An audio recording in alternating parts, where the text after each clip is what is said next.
임마누엘 찬양대 찬양을 하나님 기뻐 받으신 줄 믿습니다. 오늘이 부활주일이고 오늘 총교인 출석주일입니다. 앞뒤좌우로 한번 인사하시겠습니다. 사랑하고 축복합니다. 한 번 더 인사하시겠습니다. 예수 부활하셨습니다.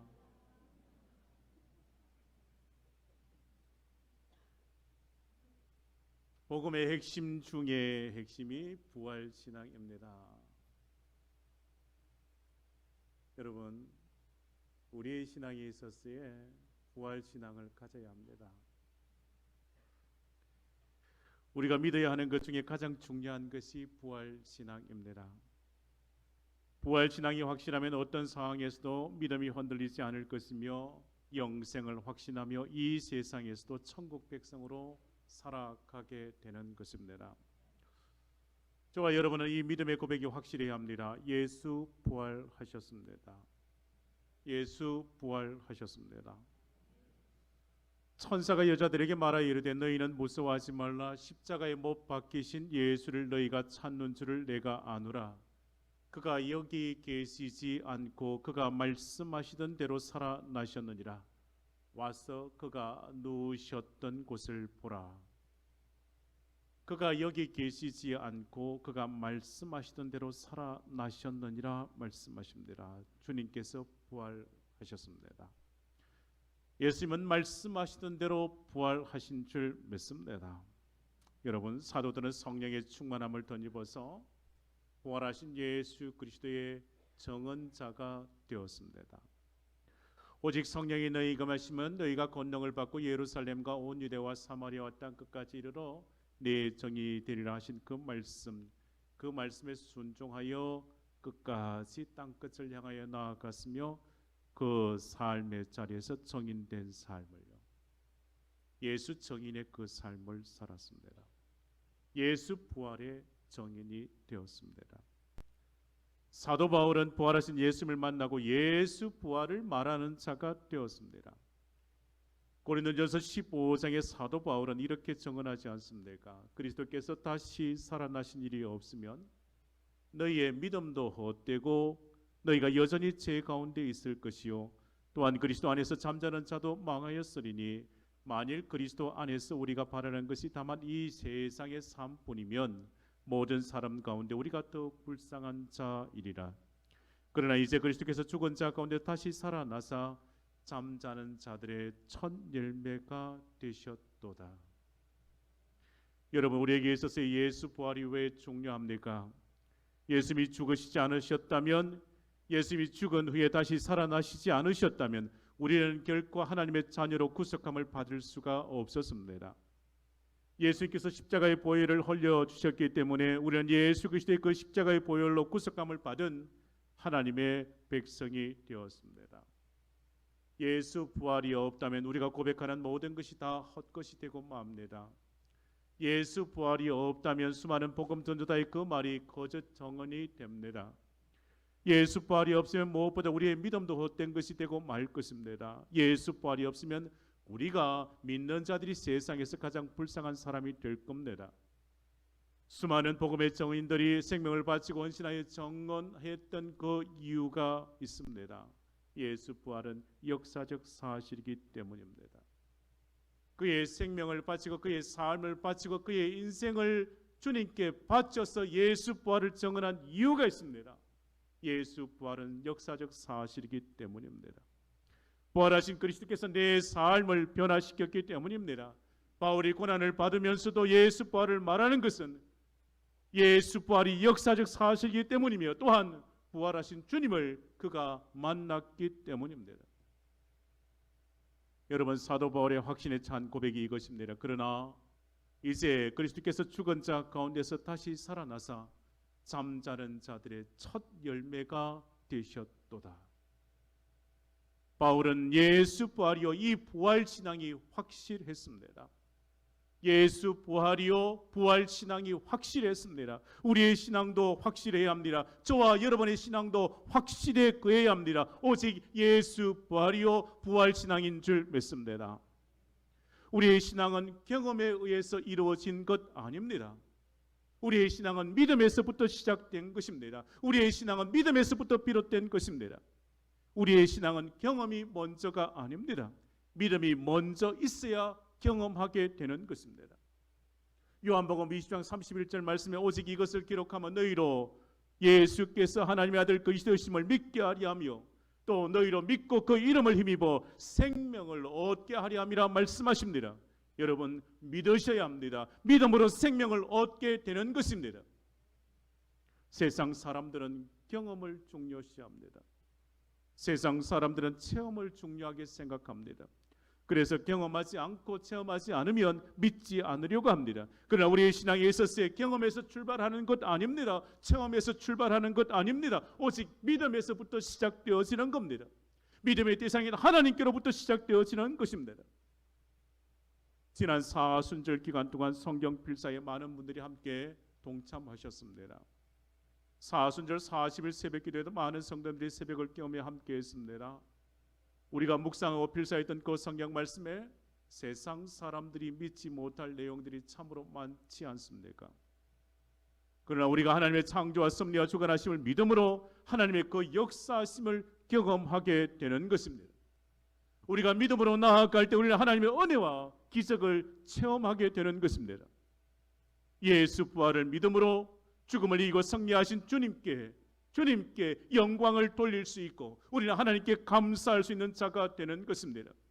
예수 부활을 믿음으로 우리는 견실하고 흔들리지 않는 신앙의 삶을 살아가게 되는 것입니다. 우리는 부활신앙으로 주의 일에 더욱 힘쓰는 자가 될 수 있습니다. 여러분, 교회는요, 이 부활신앙에 확실하여 믿음이 아주 좋은 사람들이 있습니다. 믿음이 좋은 사람들은 보통의 사람들이 도저히 견디내기 힘든 일 상황 앞에서 오직 믿음을 앞세우고 걷더니 그 힘든 여정의 그 길을 이겨냅니다. 지나가게 됩니다. 이런 믿음 좋은 분들이 곁에서 있기만 하면 은혜가 되지 않습니까? 저들의 그 믿음 좋은 그 삶의 자리를 보는 것만으로도 은혜이지 않습니까? 우리 교회에 믿음 좋은 분들이 누구일까요? 오늘 예배를 드리는 여러분들입니다. 내 옆에 앉으신 분이 믿음 좋은 분이라고요. 믿음 좋은 분들이 우리 주변에 있는 것으로 도전이 되지 않습니까? 이 어려운 때에 예배의 자리에, 이 어려운 때에 그래도 예배의 자리를 지키는 여러분이 믿음 좋은 사람들입니다. 반면에 믿음이 좀 연약한 분들이 있습니다. 현실적인 상황, 신앙적인 문제로 조금만 힘들어도 원망을 늘어놓고 한숨을 달고 삽니다. 애써 힘든 모습 감추려고 하지만 흔들리는 그 믿음의 자리는 곧 드러나고 맙니다. 연약한 믿음의 사람은 신앙이 흔들리면 사람을 어식합니다. 교회와 점점 멀어지고 주님과 멀어지고 주의 말씀과 점점 멀어지지 않습니까? 여러분, 믿음이 좋은 사람이 있고 믿음이 연약한 사람도 있습니다. 그리고 이보다 더 연약하거나 이 사람이 믿음의 사람인지 의문을 가질 정도의 신앙인도 있습니다. 예수 부활의 신앙이 확실한 성도들이 주의 전에 모입니다. 예수 부활의 신앙이 확실한 이들이 주의 전에 나와 하나님께 예배 드리지 않겠습니까? 예수 부활의 신앙이 확실한 자들이 주 앞에 나와 예배 드린 이 믿음의 공동체가 속한 교회에는 문제가 없을 겁니다. 그런데 연약한 믿음의 모습들 오늘 본문 말씀에서 보게 되지 않습니까? 1절 말씀에 보시죠. 어떤 사람은 다른 사람을 보호합니까? 비판합니다. 그래서 1절 말씀에 믿음이 연약한 자를 너희가 봤되 그의 의견을 뭐하지 말라고요? 비판하지 말라고요. 2절의 말씀을 보시면 어떤 사람은 먹는 문제로 갈등을 겪었습니다. 3절에 이렇게 말씀합니다. 업신여기지 말고 비판하지 말라고요. 4절에 또한 말씀을 보십니다. 어떤 사람은 교회 안에 있는 그 지체의 신분이나 삶의 그 정도에 대하여 문제를 삼지 않습니까? 하인에 대하여 업신여기고 함부로 대하여 그들에게 상처를 주고 힘들게 하는 것입니다. 5절의 말씀을 보시죠. 신앙을 가졌지만 특정한 날을 지키라고 그 특정한 날에 대하여 주장하지 않습니까? 6절의 말씀에 어떤 사람은 음식을 먹지 않으므로 자신은 또 특별히 여기면서 음식을 먹는 다른 사람들에 대하여 업신여기기도 합니다. 이와 같은 문제가 로마 교회 안에 성도들 간에 있었기에 불편하게 만들었습니다. 여러분, 이와 같은 문제가 로마 교회에서만 있었던 문제일까요? 믿는 자들이 모인 신앙의 공동체 속에서 일상적으로 나타나는 일들이란 말입니다. 남을 함부로 비판하고 음식을 구별하고 신분을 차별하고 특정한 날들에 대하여 주장하며 잡습니다. 세상에 믿지 않을 때 하던 일들이 왜 교회 안에서 이루어지고 계속되어지겠습니까? 오늘 본문 말씀에 이 모습들이 정말 교회에서 일어나야 할 일들이겠습니까? 예수 부활에 대하여 확신을 가지며 예수 부활의 증인의 삶을 살아가는 믿음의 성도들이 모인 교회 공동체에 이런 일들이 일어나야 하겠습니까? 1절에 비판하는 이들이 있기에 비판하지 말라고 했습니다. 3절에 없이 여기지 말고 비판하지 말라고 했습니다. 4절에도 비판하지 말라고 했습니다. 이와 같은 모습들이 정말 교회의 성도들의 모습이어야 하겠습니까? 그러나 여러분, 이와 같은 모습들이 있단 말입니다. 그래서 사도 바울이 이런 부정적인 일들에 대해서 교회에서 지속되지 아니하도록 7절에 이렇게 선언합니다. 우리 중에 누구든지 자기를 위하여 사는 자가 없고 자기를 위하여 죽는 자도 없도다. 부활신앙이 확신한 사도 바울은 교회와 성도들에게 이렇게 강권합니다. 주님의 교회는 자기를 위하여 사는 자가 없고 자기를 위하여 죽는 자가 없다고요. 나의 이름을 위하여 사는 곳이 아니라고요. 나를 위하여 사는 자가 모인 곳이 아니라고요. 교회의 주인이요, 교회의 머리 대신 예수 그리스도를 위하여 사는 자들이 모인 곳이 교회라고요. 예수 부활의 그 신앙의 고백이 확실한 부활 신앙으로 사는 자들이 모인 것이 교회라고요. 교회의 공동체에 속한 성도는 오직 부활 신앙으로 모인 믿음의 사람들입니다. 그럼에도 불구하고 성도가 함께하는 교회에서 이런 일들이 일어난 이유가 무엇 때문이겠습니까? 교회에서 혼란스러운 일들이 일어나는 것에 있어서 신앙의 기준이 무너졌기 때문입니다. 문제가 닥쳤을 때 문제 해결의 기준을 모르기 때문에 이것저것 다 동원해서 해결하려고 하니 업신여기기도 하고 비판하기도 합니다. 내 주장이 옳다고, 내가 기준이라고. 성도의 신앙에서 일어나는 문제 해결의 열쇠가 무엇이겠습니까? 예수 부활의 그 신앙으로 확신에 거한 믿음의 성도들이 모인 교회 공동체에 있어서 기준이 무엇이겠습니까? 오늘 말씀의 문제 해결은 간단합니다. 예수님께서 주인 되심을 인정하면 됩니다. 예수님께서 모든 문제를 해결해 주시는 주가 되심을 부활 신앙을 가진 자들이 고백하면 됩니다. 예수님이 우리의 인생의 주인 되심을 놓치지 않으면 우리의 인생의 그 문제는 주님께서 다 해결해 놓으십니다. 6절 말씀을 보시죠.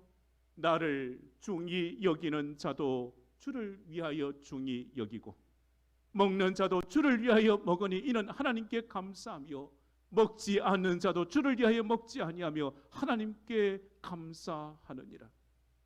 주를 위하여 중요하게 여기면 됩니다. 오직 주님을 위하여 먹고 주님을 위하여 기도하고 주님을 위하여 행하시면 됩니다.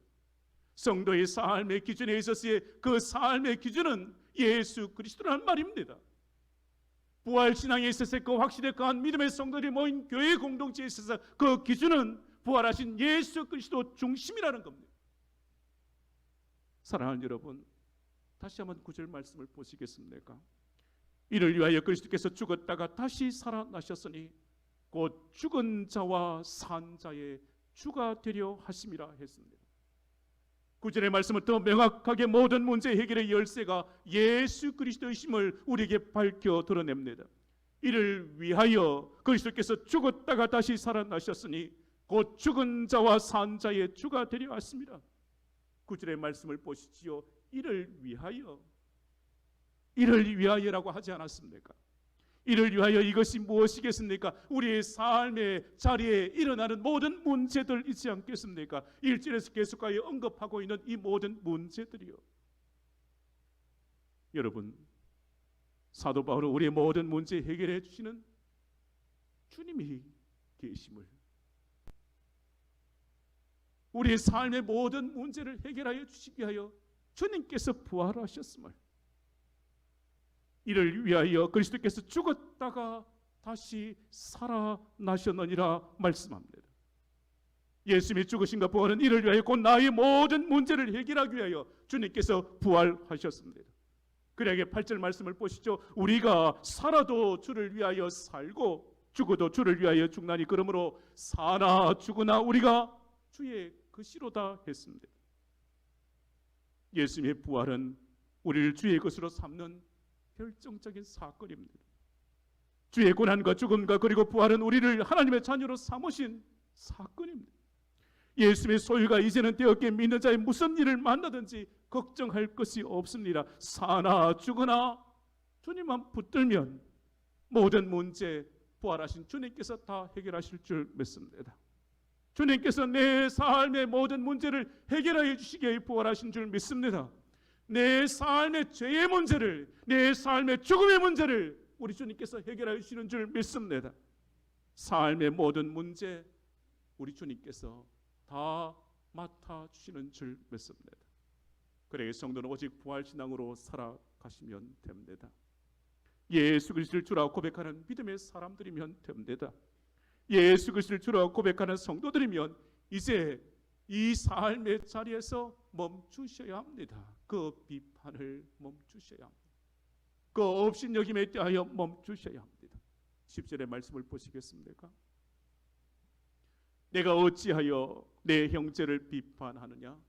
어찌하여 내 형제를 업신여기느냐? 우리가 다 하나님의 심판대 앞에 서리라. 비판하고 정죄하는 그 형제가 예수님의 소유된 자란 말입니다. 비판할 때 형제를 판단하고 정죄하는 것일 뿐만 아니라 예수님을 판단하고 정죄하는 것이 되기 때문에 그러하게 멈추라고요. 그 비판하는 것을, 그 업신여기는 것을 멈추라고요. 10절에 분명하게 말씀하십니다. 판단을 앞세우는 것에 있어서 주님이 나의 주가 되심에 대하여 무시하는 것입니다. 그러기에 멈추셔야 합니다. 11절의 말씀은 더 정확하게 우리에게 말씀하시지 않습니까? 기록되었을 때 주께서 이르시되 내가 살아노니 모든 무릎이 내게 꿇을 것이요 모든 해가 하나님께 자백하리라 하였느니라.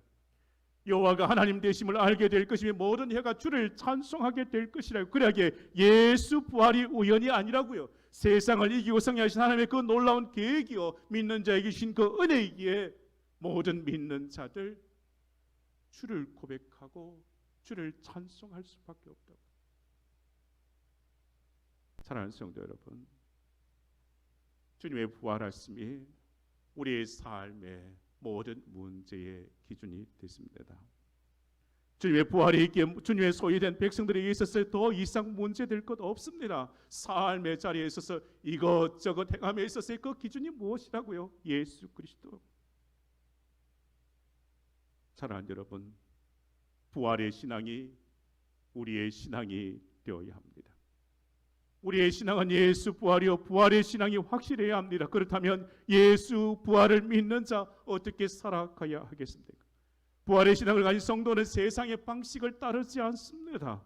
아직도 자신의 생각과 세상의 방법을 쫓는다면 이제는 그 부활 신앙으로 그 세상적인 것을 물리치셔야 합니다.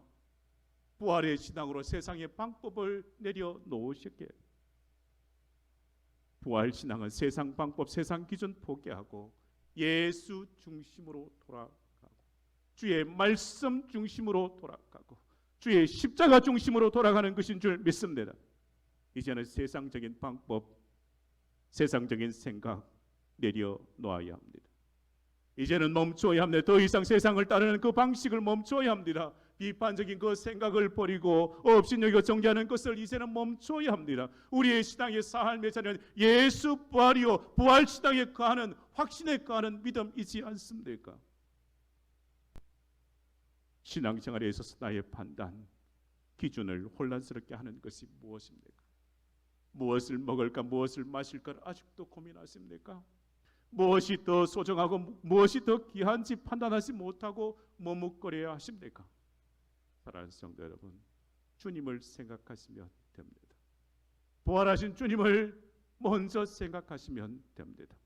세상 앞세우는 모든 것 다 물리치고 오직 예수 그리스도를 먼저 앞세우시면 됩니다. 부활신앙은 분명하게 우리에게 가르쳐 주십니다. 부활하신 주님을 나의 주님으로 인정하면 됩니다. 사나 죽으나 예수 중심으로, 예수의 방법으로, 예수의 모든 일에 있어서 우리의 기준으로 삼고 행하시면 됩니다. 그러면 문제 해결됩니다. 그러면 얽혔던 것도 다 풀어지고 맙니다. 사랑하는 여러분, 부활신앙을 가진 성도의 삶에 그 자리가 분명해야 합니다. 내 삶의 주인이 누구이라고? 예수 그리스도. 주님 내 안에, 내가 주님 안에 가는 그 삶의 자리, 나의 정체성이 더 분명해야 합니다. 나의 생명과 나의 모든 것이 다 주의 것임을 확실히 고백할 수 있어야 합니다. 부활신앙으로 부활하신 주님을 나의 주로 삼고 고백하는 주의 백성들이라면, 부활신앙에 확신에 거하는 자라면 주님께서 그 삶의 자리를 책임지시고 그의 일들을, 그의 행함을, 그의 가정을, 그의 자녀를 주님께서 다 맡아주실 겁니다. 모든 것이 다 주의 것임을 고백할 때, 사랑하는 성도 여러분, 내 생각 내려놓는 거예요. 내 방법 내려놓는 거예요.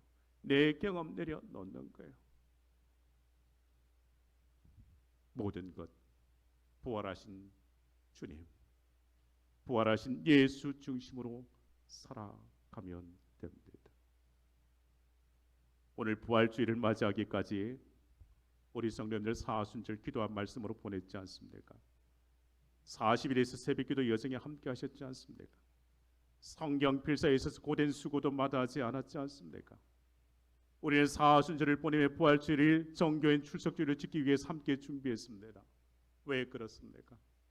부활하신 주님께서 내 속에 주인 되셔서 주님께서 기뻐하실 일들이 무엇일까요? 생명을 살리는 일. 부활신앙을 가진 성도는 생명을 살리는 자이기 때문입니다. 여러분, 살리는 자가 되시기를 바랍니다. 예수 부활은 모든 것을 다 회복시키실 겁니다. 부활신앙을 가진 자는 살리는 자가 되어야 합니다. 부활신앙으로 살아나는 자, 그는 또한 생명을 살리는 자가 될 것입니다. 교회와 이웃을 살리는 자가 부활신앙으로 살아가는 자입니다. 사랑하는 성도 여러분, 우리 교회에 믿음 좋은 사람들이 여기에 있습니다. 부활신앙의 그 확신의 감에 주 앞에 나와 예배되는 모든 믿음의 권속들, 예수 그리스도를 주로 삼아 고백하고 내 인생의 주인임을 고백하고 살아가며 오직 주님 기뻐하실 일들을 이루어가는 복된 성도들이 여기에 있습니다. 사랑하는 성도 여러분, 우리는 날마다 부활신앙으로 살아가는 자입니다. 부활신앙으로 생명을 살리는 자인 줄 믿습니다. 사랑하는 성도 여러분, 부활신앙의 그 확신에 가는 복된 성도들 다 되셔서 오직 주님 기뻐하실 귀한 일들 이루어가는, 그래 하나님께 귀한 열매 올려드리는 복된 성도들 다 되시기를 주의 이름으로 축복합니다. 기도하시겠습니다. 예수님께서 나의 죄를 위하여 십자가에 죽으시고 무덤에서 3일 만에 부활하셨습니다. 나의 삶의 부활의 역사가 나타나고 하나님의 영광 이루어지기를 원합니다. 부활신앙으로 예수님이 나의 주 되심을 인정하고 모든 삶의 기준이 이제는 예수로만 살아가도록 주여 인도하여 주시옵소서. 부활주의를 지키며 생명을 살리는 날 회복의 은혜를 떠입고 이제는 예배와 기도와 말씀의 자리 다시금 세워지도록 주여 큰 은혜를 더하여 주시옵소서. 우리에게 모든 성도의 삶의 자리에 예수 부활의 기쁨을 허락하여 주시고 부활신앙의 삶의 자리를 지켜가 오직 주님 영광 위하여 살게 해 주시옵소서. 예수 그리스도의 이름으로 기도하옵나이다. 아멘.